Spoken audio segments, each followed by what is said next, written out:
Olá a todos. A Seccional São Paulo, da Ordem dos Advogados do Brasil, por sua comissão do Acadêmico de Direito, tem a honra de apresentar o webinar Interdisciplinaridade do Direito e das Ciências Sociais, evento promovido pela referida comissão com o apoio da Comissão de Cultura e Eventos da OAB São Paulo.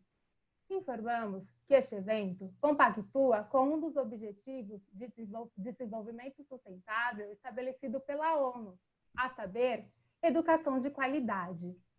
Com a palavra, senhoras e senhores, Dr. Matheus Ragazzo Pastore Vantini, coordenador da Coordenadoria de Atualização Legislativa e Jurisprudencial da Comissão do Acadêmico de Direito da OAB São Paulo.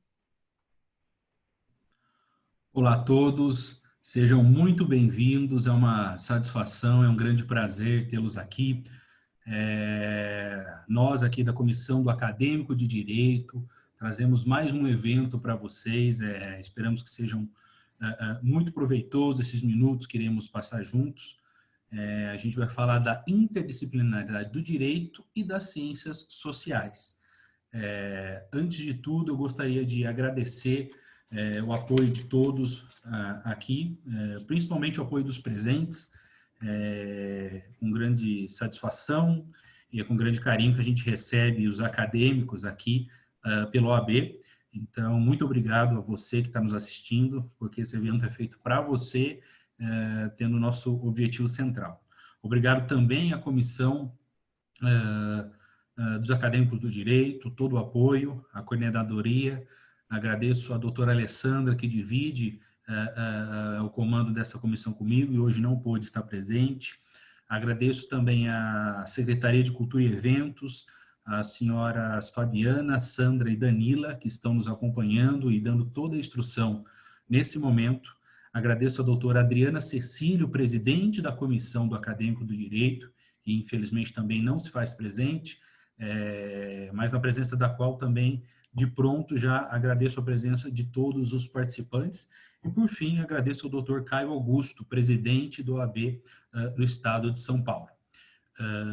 Nos próximos minutos, iremos bater um papo. Eu peço, por favor, que se interajam, se manifestem nos chats, pelo QIA possam fazer as principais considerações e dúvidas que vão ser respondidas pelos nossos queridos palestrantes ao final do evento e de sua fala, tá certo?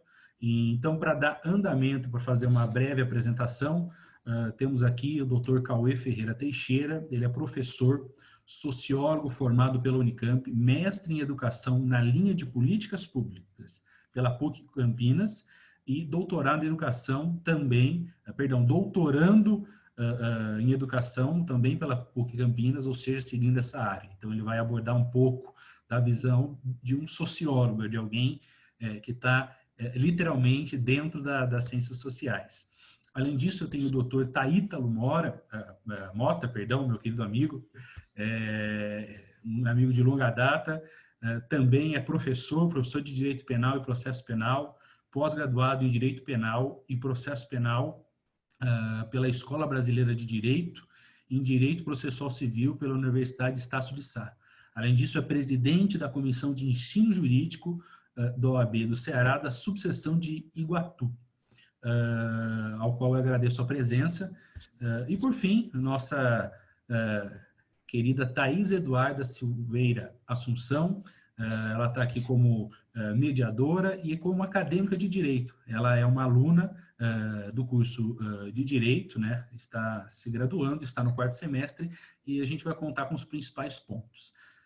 Eu agradeço, reitero novamente a presença de todos. Vejo que eu já tenho pergunta no chat, então a gente vai se falando. E para dar início aos nossos trabalhos, eu passo a palavra para o Dr. Taítalo, por favor, para que possa fazer as suas considerações. Boa noite e muito obrigado, doutor. Boa noite a todos. É uma imensa honra estar aqui partilhando esse momento com todos. Primeiramente, quero agradecer o convite pela Comissão do Acadêmico do Direito, na pessoa do Dr. Matheus Ragazzo, um amigo que eu tive a honra de conhecer em um evento sobre direitos fundamentais lá na Universidade de Chile, em Santiago. Momento de grande valia para nosso crescimento profissional e como também pessoa. E Este tema, escolhido pela comissão, deixo meus parabéns porque ele é de salutar importância, né? Por conta que nós iremos analisar. Eu quero, primeiramente, antes de começar mesmo, eu quero dizer a vocês que eu quero despertar reflexões. Eu quero despertar reflexões para que vocês possam debater, analisar criticamente o que eu quero transmitir a todos. Por que digo isso? Porque nós, né, a grande maioria acadêmica do nosso universo jurídico aqui, nós estudamos uma disciplina, uma ciência, que por muito tempo esteve entendida como um sistema fechado, que não tinha uma cultura, não tinha uma tradição de se comunicar, de dialogar com outras ciências, com outros saberes. Essa é uma herança que nós trazemos desde o tempo lá que a gente estuda sobre o positivismo jurídico. Lembram de Hans Kelsen? Pois bem, Hans Kelsen tinha como um pressuposto para o direito ser considerado ciência que ela tivesse as características de uma ciência natural, ou seja, que o direito fosse desprovido de valor, de moral, de qualquer, vamos dizer, de qualquer interseção com qualquer outro ramo do saber. Ele queria construir uma ciência singular, uma ciência única, desprovida de qualquer, entre aspas, contaminação de outras ciências. Isso, logicamente, nós encontramos muitos problemas, porque não há, hoje na atualidade, como nós entendermos o direito como sendo algo isolado, né? Não temos como entender que uma norma jurídica ela pode ser criada ao acaso, uma norma jurídica não traga nenhuma consequência no mundo dos fatos, no mundo social, no mundo cultural, enfim. Nós temos que despertar essa análise, porque essa herança, embora hoje nós já tenhamos outra consciência, enquanto operadores do direito, enquanto estudiosos do direito, nós ainda temos muitos frutos, muitos, vamos dizer, vestígios dessa visão do direito como sendo algo a ser estudado somente pelo direito e não tendo um diálogo com outras ciências no nosso próprio ensino jurídico. Em nossa própria formação jurídica, nós temos aquele viés em sala de aula de muitas vezes estudar somente o direito, tão somente a norma jurídica, desprovida de qualquer outro conhecimento. Tive a oportunidade, conversando com o doutor Matheus nos bastidores, nós comentando a situação atual de uma atuação jurídica mesmo na prática forense, e uma decisão de um juiz ela tem que ser pautada também de conhecimentos outros, como um parecer, um laudo elaborado por um psicólogo, enfim. Não temos como fazer justiça, não temos como produzir direito sem ter diálogo com outras ciências. Então, o primeiro ponto é de suma importância este tema e de necessária realização estes eventos, é de necessária implantação de uma interdisciplinaridade em nosso sistema jurídico brasileiro. Essa cultura, como anteriormente eu disse, essa cultura de um sistema isolado, um sistema fechado, não comunicável com demais ciências, nós podemos encontrar outro vestígio, além do ensino jurídico, dessa cultura que nós iríamos desenvolver, nós também conseguimos encontrar exatamente no nascedouro do nosso próprio ordenamento jurídico, nossas próprias leis. Por que digo isso? Por conta que, quantas vezes nós estamos lendo um livro de doutrina, né? Todos nós sabemos que é muito mais prazeroso ler um livro de doutrina do que realmente ler a literalidade da lei. Nós estamos lá debruçados nos livros doutrinários e vamos passando página e outra. Quantas críticas nós encontramos a determinadas leis que ingressam em nosso ordenamento jurídico? Seja por elas não corresponderem aos anseios da população, da sociedade, seja porque elas não guardam qualquer relação com a realidade de uma sociedade. Por exemplo, o que é que nosso país faz muito, nossos legisladores fazem muito? Eles gostam muito de importar institutos jurídicos, eles gostam muito de importar regras jurídicas de outros países sem a necessária realização de estudos sociais, de estudos sociológicos, de impactos em determinado setor da sociedade, impacto em determinada cultura. Nós vivemos em um país com dimensão continental, onde nós temos inúmeras relações diferentes, inúmeros costumes, inúmeras relações distintas. Por exemplo, eu estou aqui no Ceará, grande parte aqui está em São Paulo. Os costumes em nossas regiões são totalmente diferentes e nós somos regidos pelo mesmo sistema jurídico. Ou seja, é criado uma norma no plano abstrato, no plano das ideias, como sendo algo perfeito que será utilizável, que será implantado, mas não se analisa os grandes impactos em determinadas regiões que essa norma fará. Mas por que acarreta tantas normas sem a palavra-chave? Eficácia social. Por que nosso ordenamento possui muitas normas que não há uma efetiva eficácia social? Exatamente pela falta de interdisciplinaridade que o direito, nesse momento de produção da norma, encontra. Nós não temos, muitas vezes, um diálogo com a sociologia, um diálogo com a psicologia, um diálogo com a própria economia, muitas vezes. Uma época eu me lembro de participar de um evento que era atinente, a grande discussão era a reforma da Previdência, e eu sempre me centrava, pessoal, nós não deveríamos chamar de reforma da Previdência Social, deveríamos chamar reforma da Previdência Econômica, porque eu não vejo ainda nenhum estudo social dos impactos dessa norma. A gente vê muito se falar em impacto econômico, daqui a 10 anos, quanto nós vamos ter e tal. Isso é exatamente a falta de comunicação de saberes. O nosso sistema jurídico, para poder traduzir a realidade social, porque esse é o ponto. O direito, ele é fruto da cultura humana e ele influencia diretamente também na cultura da sociedade. Como assim? A partir do momento em que nós inserimos em nossa sociedade normas jurídicas prevendo sanções, tende-se a determinados setores da sociedade obedecê-las para que não venham a responder por tais sanções. Então, de certo modo, essas normas influenciam na cultura de um povo. Mas o grande problema é, se essas normas, quando elas foram originárias, elas não traduziam a realidade dessa sociedade. Cria um caos social, porque daqui que essa sociedade se conforme de acordo com uma legislação que não tem compatibilidade com a realidade, nós demoraríamos muito tempo para que conseguimos. E qual é o grande resultado de termos normas que não condizem com a realidade? É a ineficácia social. Eu não vou citar aqui grandes exemplos e tal de norma que vigorou, está em vigência, mas não pegou. Não é? Porque aí nós iríamos citar muito e nosso tempo é muito limitado. Mas é para despertar o debate. Trazendo um pouco para a seara, como o doutor Matheus já me apresentou, como eu gosto muito de falar de penal, processo penal e tal, nosso direito penal, quem for estudante aí na graduação que goste da área, nós falamos sobre muito o quê? Direito penal simbólico.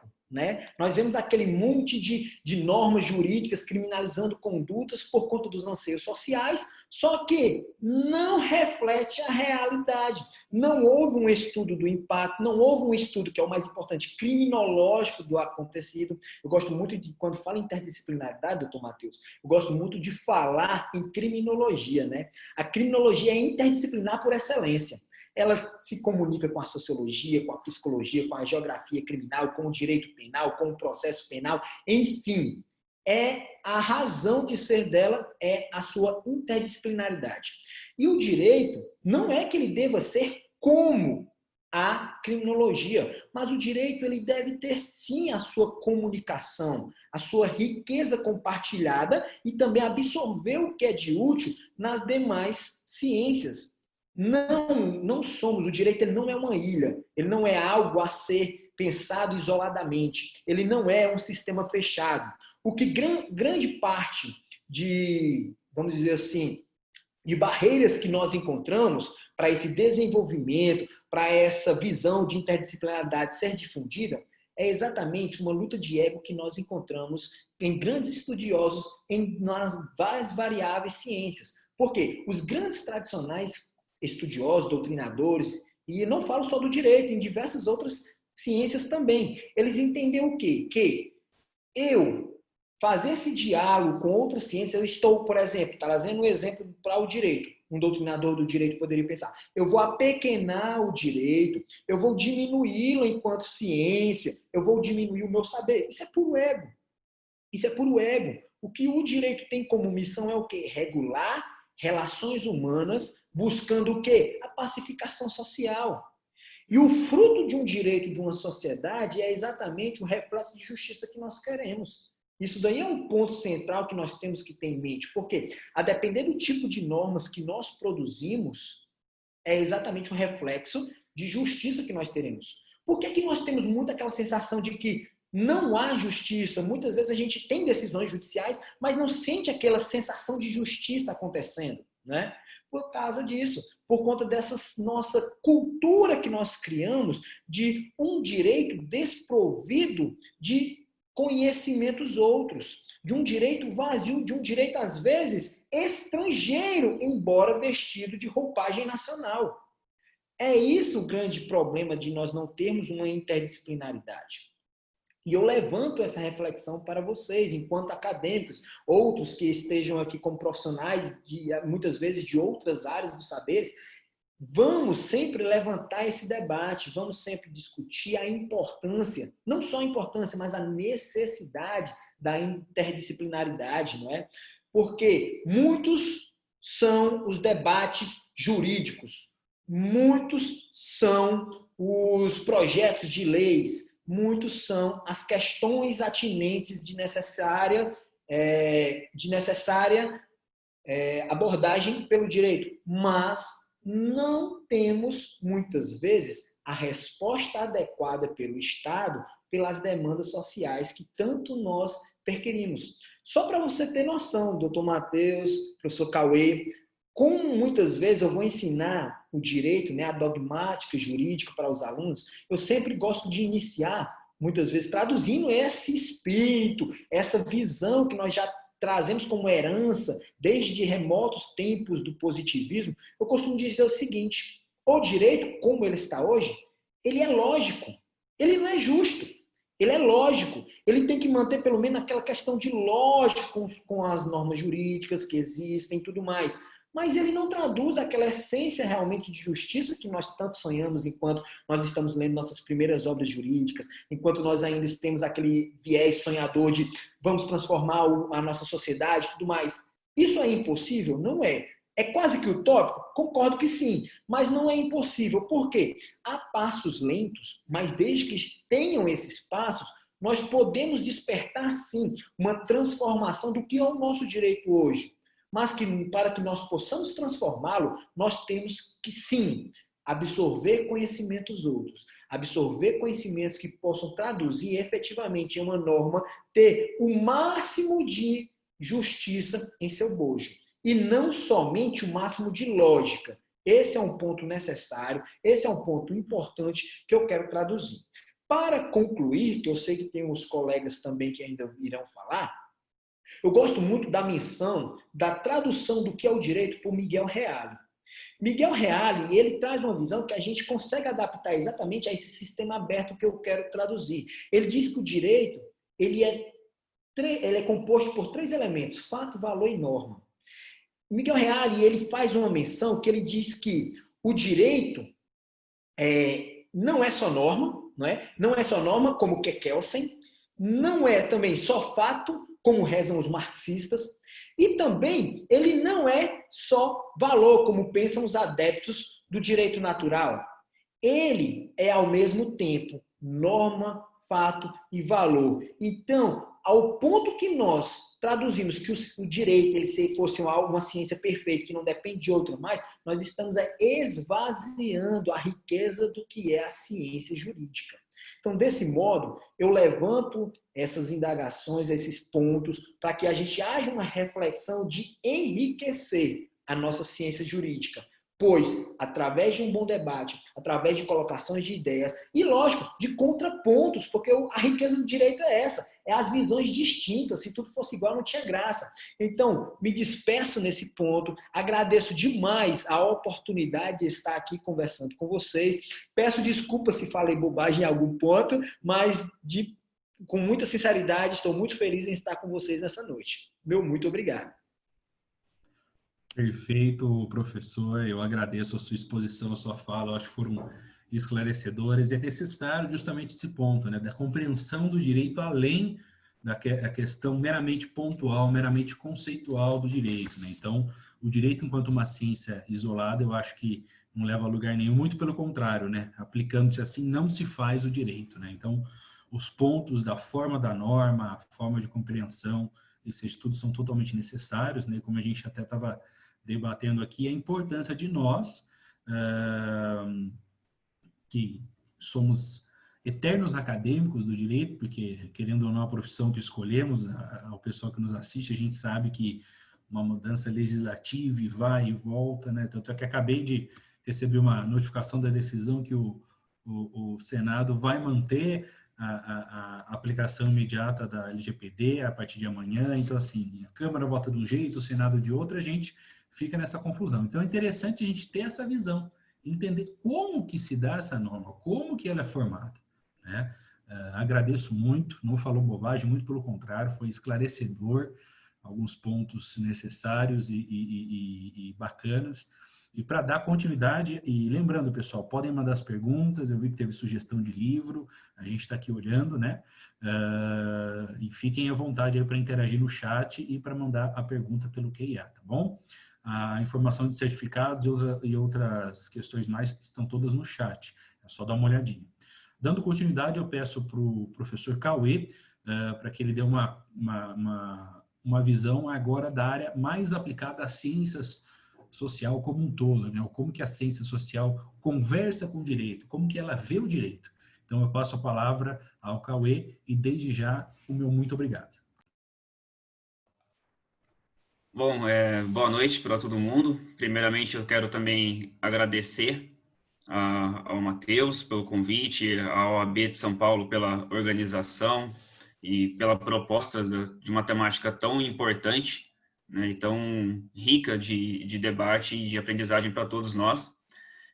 Parabenizar também o colega Taítalo, o professor, pela brilhante exposição. Aprendi bastante com ele agora nesse momento também e consigo observar bastante pontos de semelhanças de pensamento do que ele apresentou e daquilo que eu vou trazer também, né? A minha fala, eu organizei ela no sentido voltado por um diálogo entre três áreas, que são as ciências sociais, que é a minha formação inicial, o direito, que não é uma formação minha, mas que é temática do evento, então vai aparecer no diálogo, e a educação, porque eu, após concluir o meu curso de Ciências Sociais, comecei a trabalhar como professor, estou desde 2014 trabalhando como professor. Fiz o meu mestrado na linha de Políticas Públicas em Educação e o meu doutorado, que eu iniciei esse ano, também vai nessa mesma linha. Então, é o enfoque que eu vou dar, vai ser tentando dialogar essas três áreas. Primeiramente, eu acho que a gente pode observar que a interdisciplinaridade, ela é um elemento inerente a todas as ciências humanas, né? O Taítalo comentou do direito de dialogar com outros saberes, e a gente pode prestar atenção que a antropologia, a ciência política, a psicologia, a economia, a filosofia, a história, a sociologia, etc., todas essas ciências, elas se ocupam de objetos de estudo, de temáticas que são muito semelhantes. Muitas vezes, os nossos campos de estudo, de investigação, de reflexão, de buscas por respostas, eles são os mesmos. O que vai mudar é o quê? Qual é o enfoque que a gente vai dar, né? Qual é a maneira de olhar para esse objeto? E, obviamente, quando a gente dialoga entre essas ciências, a gente enriquece a nossa possibilidade de compreensão e a nossa possibilidade de encontrar respostas mais satisfatórias a essas questões. A gente poderia começar citando, por exemplo, para pegar aí direito e ciências sociais, especificamente, a própria noção do que é o Estado, de como se forma o Estado enquanto corpo político, enquanto corpo jurídico, mediador de relações, né, de poder, a própria noção do que é liberdade, o que é justiça, o que é democracia. E aí a gente pode partir também para questões sociais do cotidiano, que as ciências sociais vão pensar, e o direito vai pensar também, a filosofia vai pensar também, como a questão da violência urbana e rural, da criminalidade, as relações trabalhistas, as questões ambientais, os movimentos sociais, enfim, uma série de elementos e de fatos sociais que são objeto de reflexões dessas duas áreas e de outras áreas das ciências humanas também, né? E justamente tudo aquilo que as ciências sociais vão pensar ou vão debater, vão refletir, vão encontrar forma no ordenamento jurídico. E aí remete ao que o Taítulo comentou, né? Que tipo de justiça social a gente pensa, que tipo de modelo social a gente pensa, né? Justamente para dar sentido a essas reflexões, né? A gente pode citar como exemplo a própria noção da superação do estado de natureza, né? Como os contratualistas Hobbes, Locke e Rousseau colocaram, como um exemplo de que algumas questões sociais precisam, se não todas, né, precisam de um ordenamento legal e jurídico justamente para quê? Para mediar as interações entre indivíduos e instituições e também entre instituições. E aí a gente vai pensar que tipo de direito a gente quer, que tipo de justiça a gente pensa para a nossa sociedade. E é claro que é muito complexo tudo isso, porque aí vai estar permeado também por distintas ideologias, distintas visões de mundo, de diferentes formas de você pensar, né, que tipo de modelo social que você quer. E aí você vai ter que pensar o seguinte, a sua noção de direito, a sua noção de justiça, né, ela é includente ou é excludente? Ela é universal ou ela é restritiva?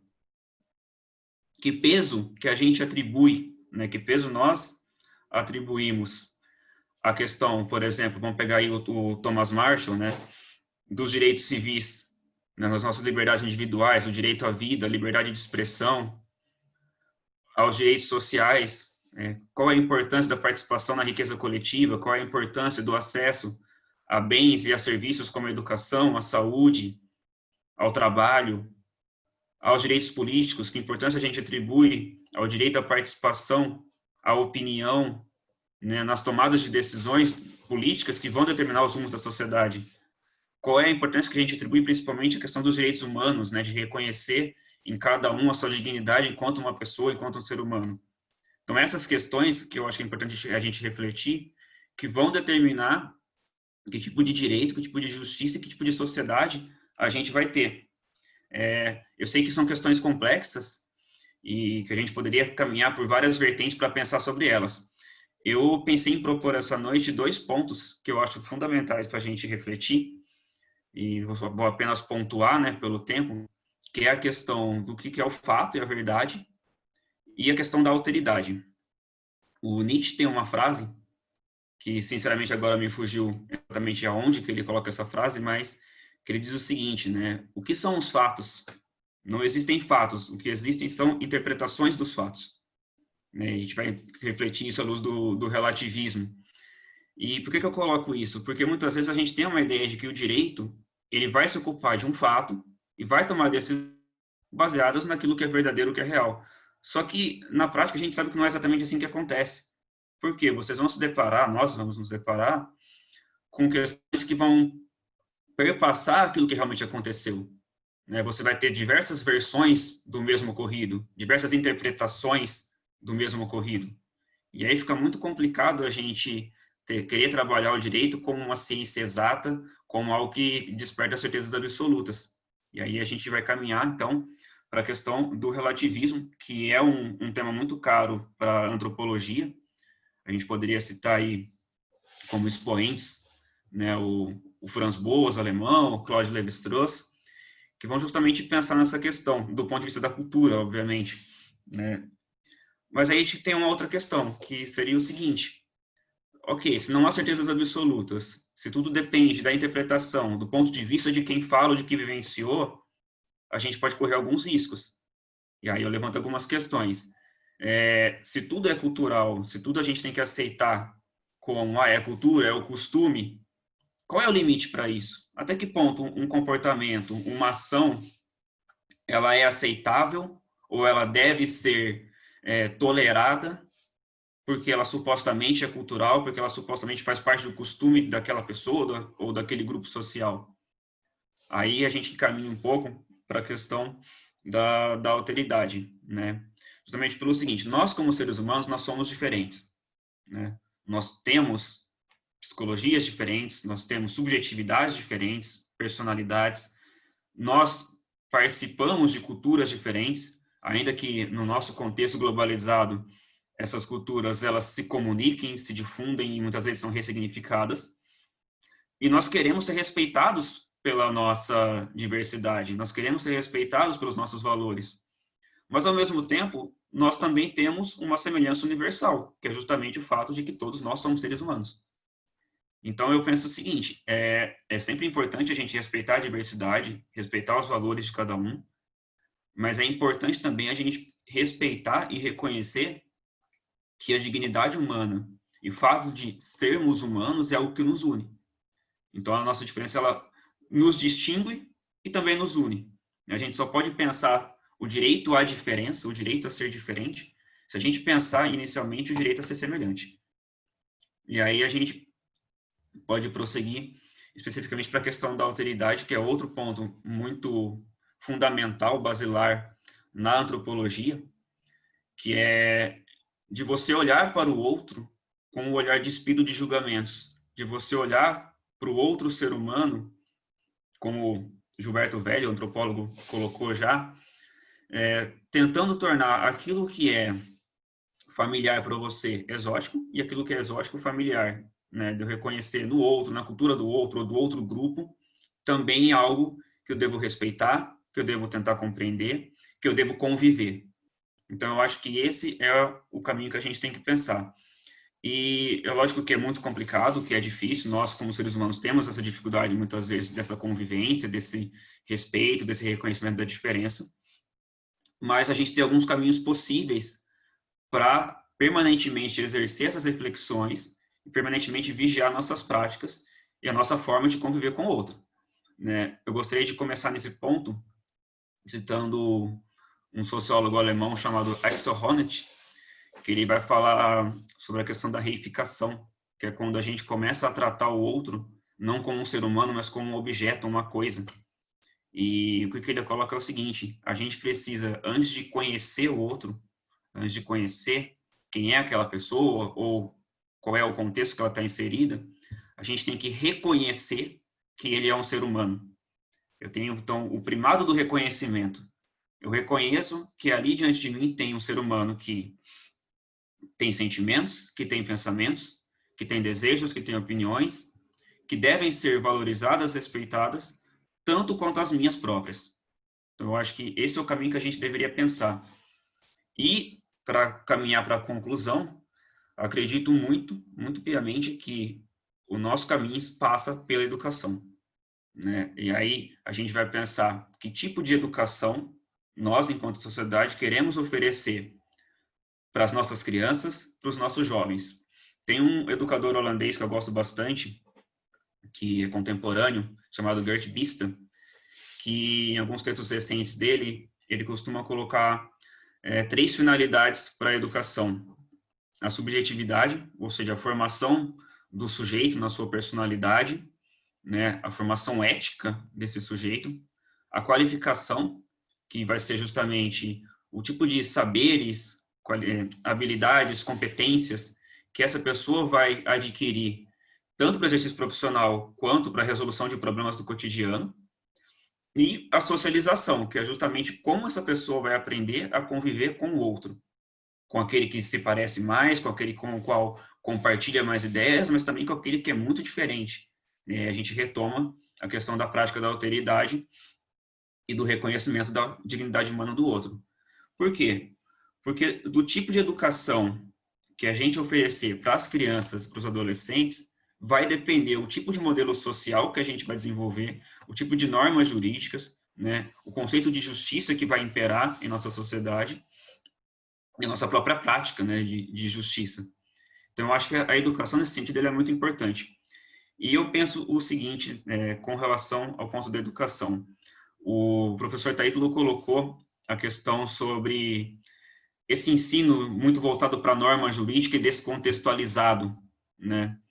Isso não acontece só no direito, eu diria que isso acontece em vários processos formativos. Na educação, em geral, muitas vezes existem tendências de educação meramente instrumental, né? De adquirir competências, habilidades, conhecimentos técnicos para aplicação direta no trabalho, em qual área que seja, mas que não dialogam com outros saberes e que não dialogam principalmente com essa questão social.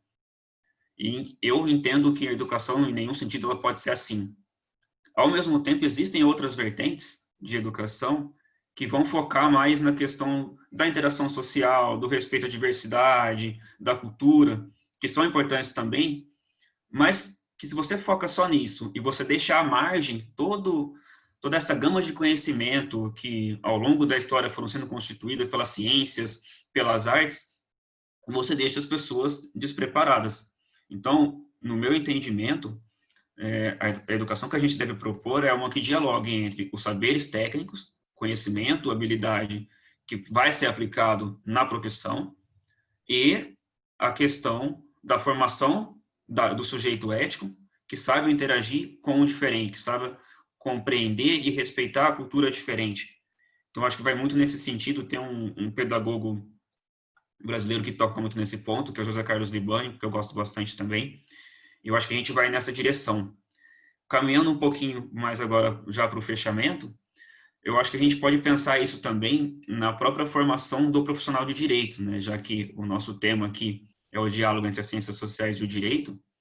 Creio eu que a pessoa que escolheu fazer o curso de direito, que tem aí o sonho de exercer essa profissão nas diversas maneiras e campos que o direito oferece para exercer essa profissão, ela tem que pensar que tipo de sujeito eu quero me formar a partir do meu curso nessa faculdade de direito. Qual é a ética que eu vou formar em mim mesmo? Ela tem que pensar também quais são os saberes que eu gostaria de ter, quais são as competências, as habilidades, o conhecimento técnico que eu acho importante eu acumular e eu exercer para que eu seja um bom profissional. E, finalmente, que tipo de interações sociais eu gostaria de ser capaz de estabelecer com os outros e como isso vai ajudar eu, exercendo essa profissão, e outros também, e outros profissionais de outras áreas das ciências humanas e das ciências exatas e biológicas também.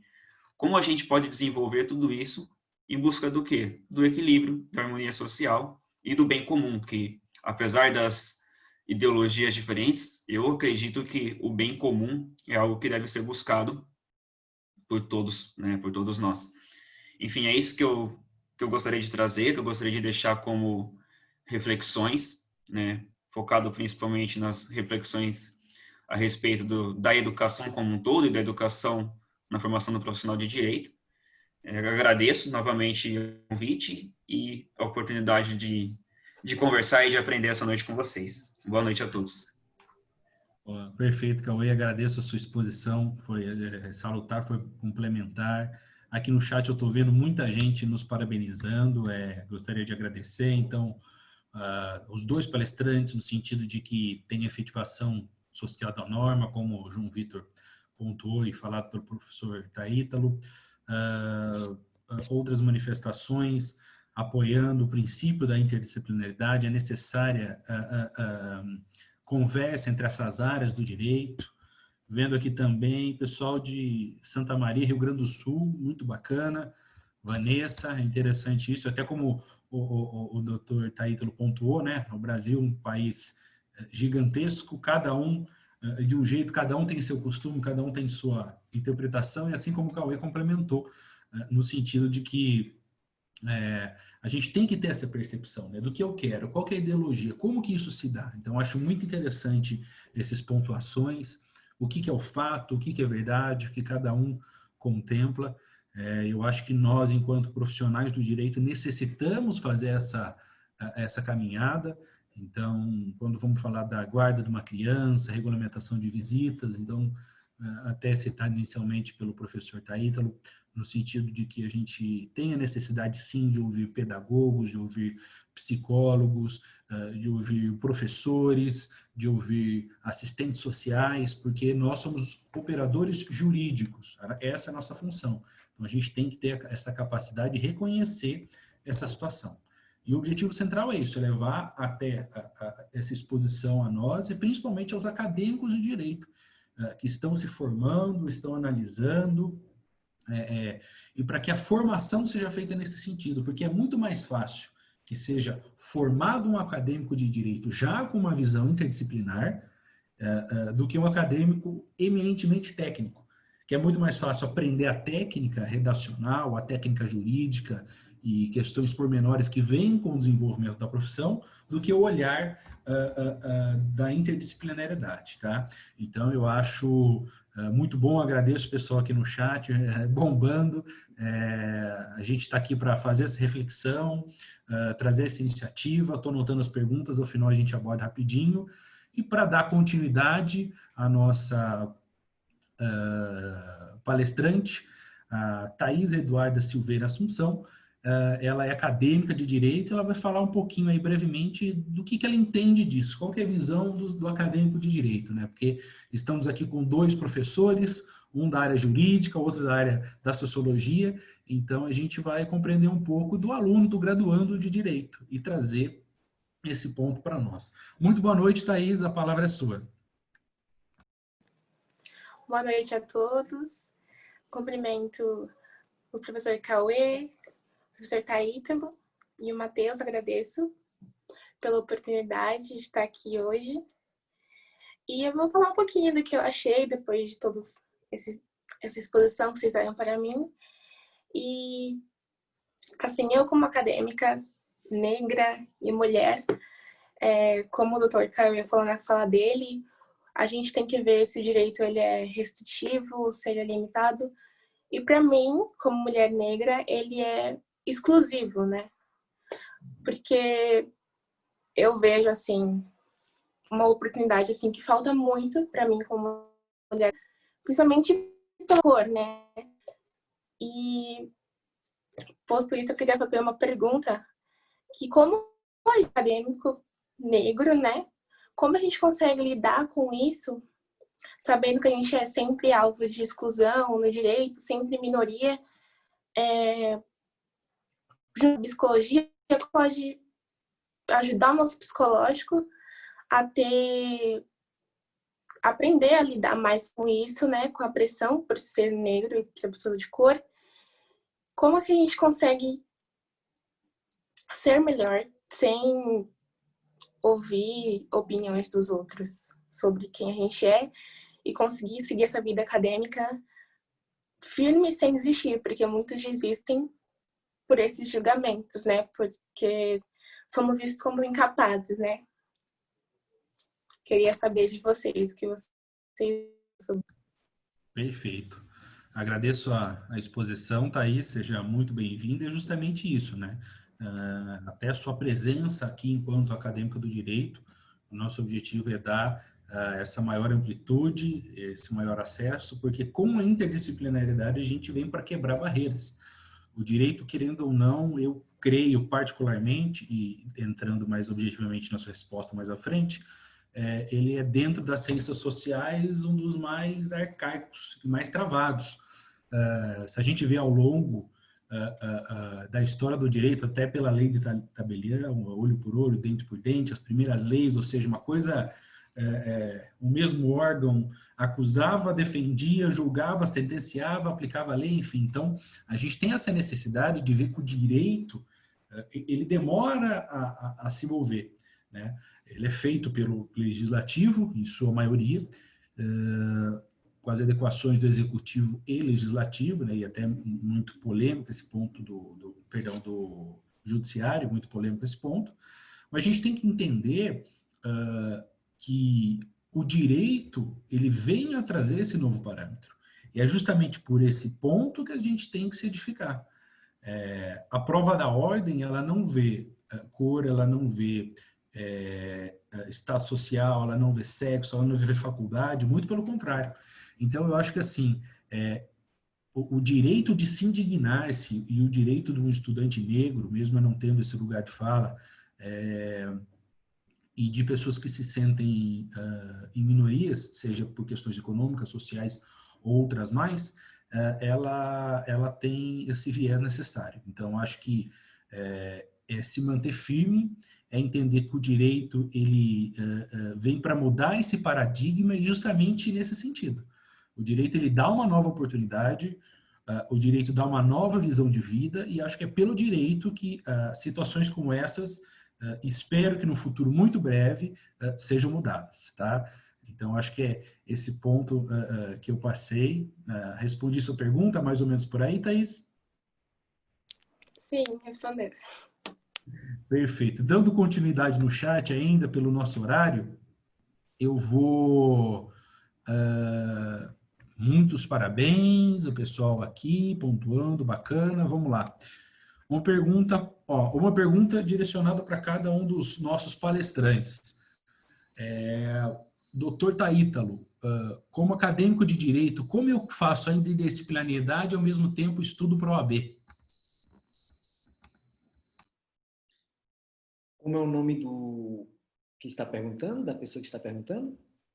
Quem pergunta espera só um minutinho que eu separei aqui. Espera aí. Veio sem nome. Essa pergunta está sem nome. Tá bom. Então, excelente pergunta, né? Tudo a ver com o cenário acadêmico do direito, pensando na prova da ordem, e também essa interdisciplinaridade. É um ponto crucial para que você possa desenvolver essa interdisciplinaridade, reconhecer que você tem que enriquecer o seu conhecimento.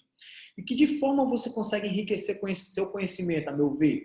É exatamente você tendo o contato com obras estranhas ao direito e de outras ciências, conversas, contato com outros profissionais, estudantes de outras áreas sociais, leitura de temas que você considere que seja pertinente com a temática que você quer desenvolver para pensar fora da caixa. Essa interdisciplinaridade eu gosto muito, tá? Porque quando você sai da zona de conforto, que eu quero dizer zona de conforto, é você somente estudar o que lhe é atribuído. Por exemplo, a sala de aula. Eu, como professor de direito penal, eu indico lá a bibliografia básica, a bibliografia complementar, mas praticamente todas são atinentes ao quê? À dogmática penal. Só que para eu pensar mais além, para eu pensar fora deste âmbito, o que é que eu devo fazer? Eu, por exemplo, neste momento, eu estou tendo a interdisciplinaridade em ter contato com as manifestações do professor Cauê. Eu, em conversas com muitos outros estudiosos de área, quando eu não tenho esse contato direto, a depender de onde eu resido, eu pego um livro que não precisa ser tão técnico, mas que me faça abrir a mente para novos diálogos e contestar também muitas questões atinentes ao direito. Eu gosto muito do quê? De literatura crítica, né? Porque a literatura crítica é a que mostra defeitos. Literaturas formais que concordam com o que a grande maioria fala, para mim isso não enriquece nada.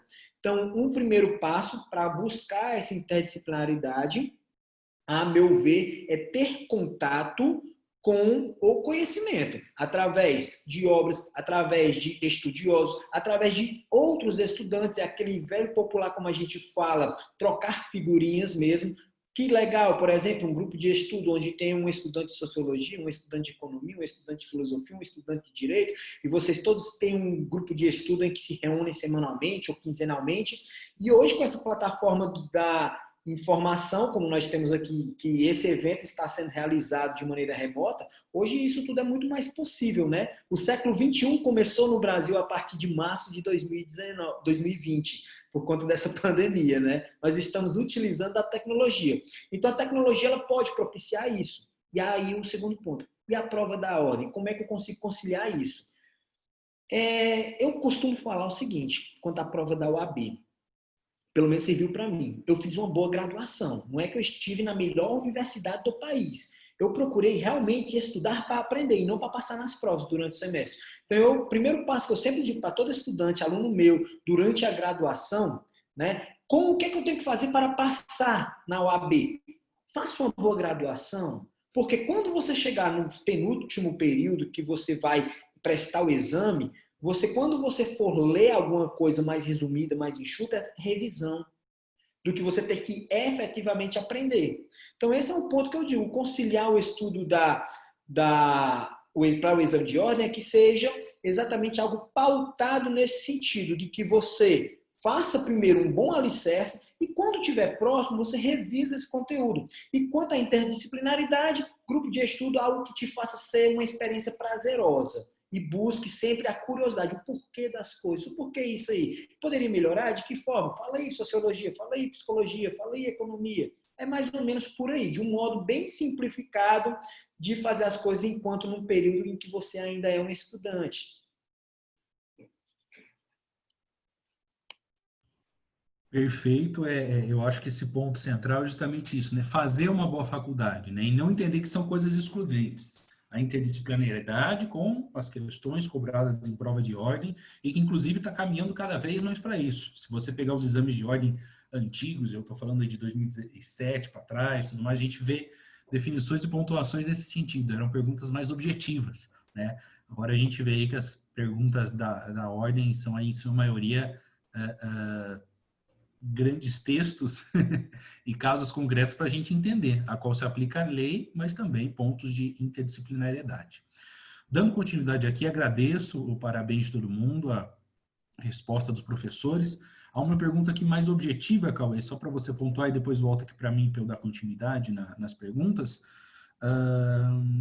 Do João Vitor, a questão do pensamento do primado do reconhecimento. Qual seria o nome do sociólogo que escreve sobre o tema? Eu tinha lido aqui essa pergunta, estava tentando responder digitando, mas eu vi que eu não tinha como, né? Bom, tudo bem. O Axel Honneth se escreve H-O-N-E-T-T-H. É um alemão que fala sobre isso. E eu vi também que ele comenta sobre a questão do que você deve estudar, né? O que eu recomendo estudar, pegando o link com a questão da efetividade social que o Taítulo colocou. Olha, eu vou puxar mais para a minha formação, que é aquilo que eu tenho propriedade para falar, né? No campo da sociologia, ler os clássicos, ler Marx, ler Weber, ler Durkheim, puxando também o que eu acho que é importante para a efetividade social, que é educação e trabalho, pensar nesses autores. Eu sugiro aí o Pierre Bourdieu, na Sociologia da Educação, para mim é fundamental. No campo do trabalho, Marx novamente, mas também autores recentes como o Rui Braga, o Ricardo Antunes, professor da Unicamp, eu acho que são boas referências. E também na questão mais da cultura, o Norbert Elias, que foi um sociólogo alemão, que vai falar também dessa questão da convivência com o diferente. Eu acho que são bons nomes, existiriam inúmeros outros, mas eu acho que são algumas referências boas que ajudam a pensar e a evoluir no debate. Perfeito, Cauê. Agradeço, muito obrigado. Pontuando também considerações, deixa eu ver aqui no chat, na pergunta, bastante gente comentando, dando nosso ok. Agradeço aí o pessoal de Manaus. Irandi Pereira, a Constituição Federal, de fato, é um primado de interdisciplinariedade, né? A gente vê elementos ali dos direitos sociais, direitos fundamentais, definições de várias questões. Há uma pergunta aqui, peraí, vamos lá. Do Rodrigo Gonçalves Dias, ele gostaria de saber, essa pergunta é para o Taítalo, se as decisões julgadas nos tribunais superiores atualmente, né, estão mais flexíveis às mudanças sociais ou ele ainda tem uma literalidade da lei? Boa noite, Rodrigo. Excelente pergunta. Quando a gente vai falar de julgados de tribunais superiores, a gente sempre tem aquele viés de crítica também, né? Sempre a gente tem esse ponto para levantar. Temos muitas decisões tecnicistas, também temos decisões que são muito ponderáveis ao momento que lhe convém, né, que convém a determinados interesses, isso aí é um fato, né? Por exemplo, eu vou falar de um ponto aqui que é uma crítica que eu faço e eu levanto essa bandeira, que inclusive foi levantado, Matheus Ragazzo, ele fez menção ao sistema inquisitório quando falou da questão da figura de juiz, julgar, defender, acusar, investigar, enfim, atribuição de funções.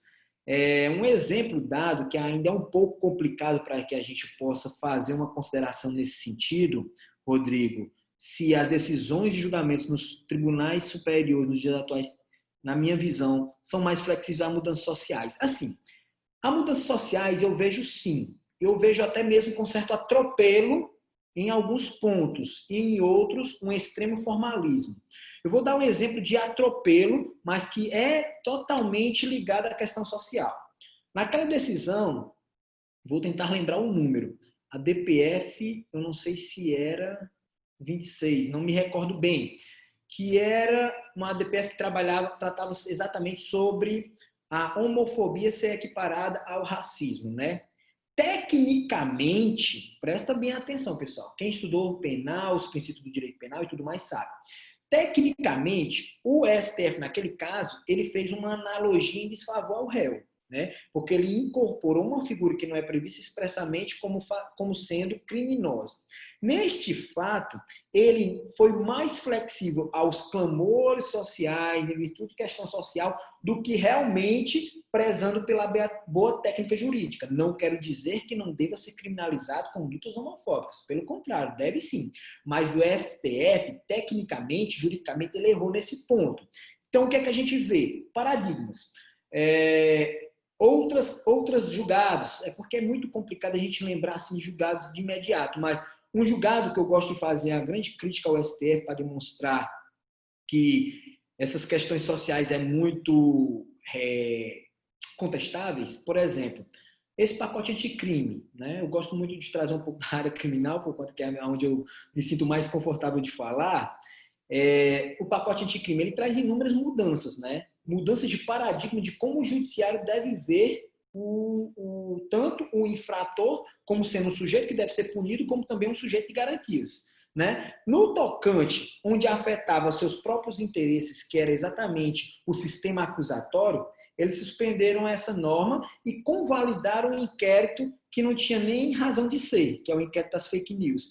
Então, assim, a situação de tribunais superiores, do STF, principalmente, está muito, vamos dizer assim, esquizofrênico, né? Temos horas em que eles julgam realmente analisando tecnicamente a coisa, pela letra da lei fria. Tem outros que eles ignoram a lei fria, como no caso da DPF que tratou sobre a homofobia, e vai, atropela e diz como deve ser. E, enfim, não tem muito como prezar com a primazia do nível da resposta que você merece, é dizer que se os tribunais estão mais flexíveis.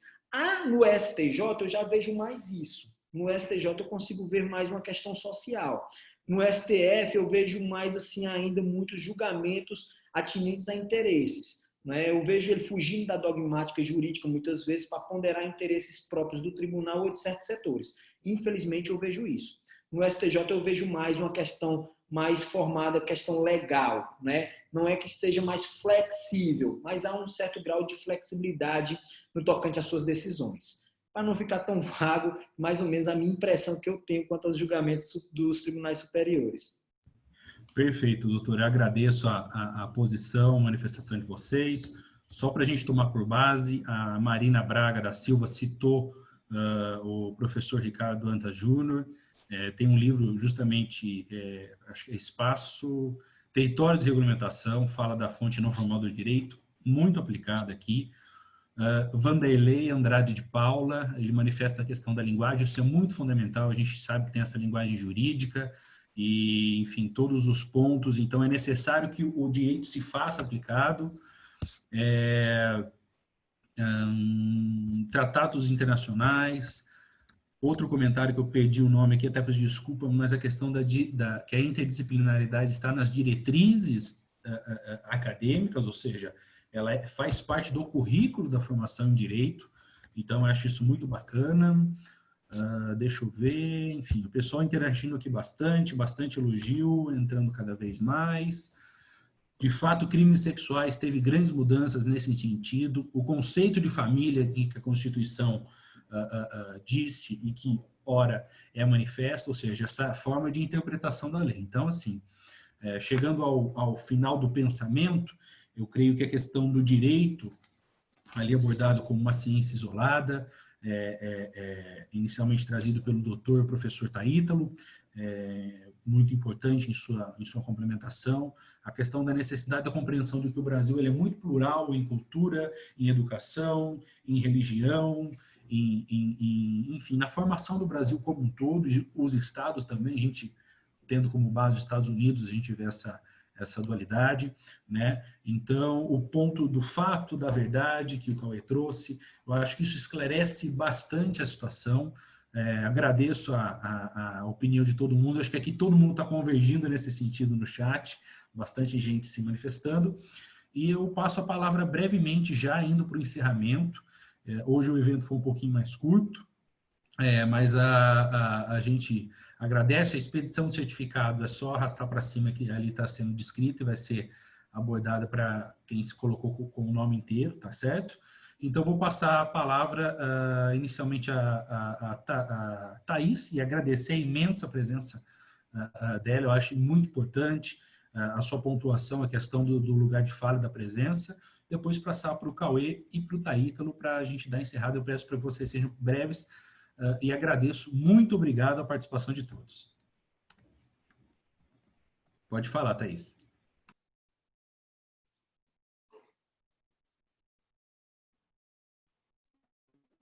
Agradeço a oportunidade de estar aqui e agradeço principalmente a comissão por ser muito inclusiva, principalmente para mim, e por representar os acadêmicos aqui. Agradeço a todos vocês. E é isso. Boa noite, gente. Muito obrigado, Thaís. Cauê? Bom, eu também gostaria de agradecer a oportunidade, agradecer a conversa que a gente teve. Eu aprendi bastante, a gente poderia ficar horas conversando, são assuntos muito interessantes e muito ricos. Dizer especificamente para a Thaís que ela é um representante de uma mudança recente, né, na nossa sociedade, principalmente aí nos últimos 15 e 20 anos, devido a políticas públicas que têm trazido mais oportunidade a mulheres, a negros, a pessoas das classes baixas, socioeconomicamente falando, né, de acessar esses níveis de educação, e que eu desejo todo o sucesso para ela e a todos os colegas também, e a todos os estudantes que estão aqui, né, sucesso na profissão e na vida de vocês. E é isso, muito obrigado pela oportunidade e pelo aprendizado.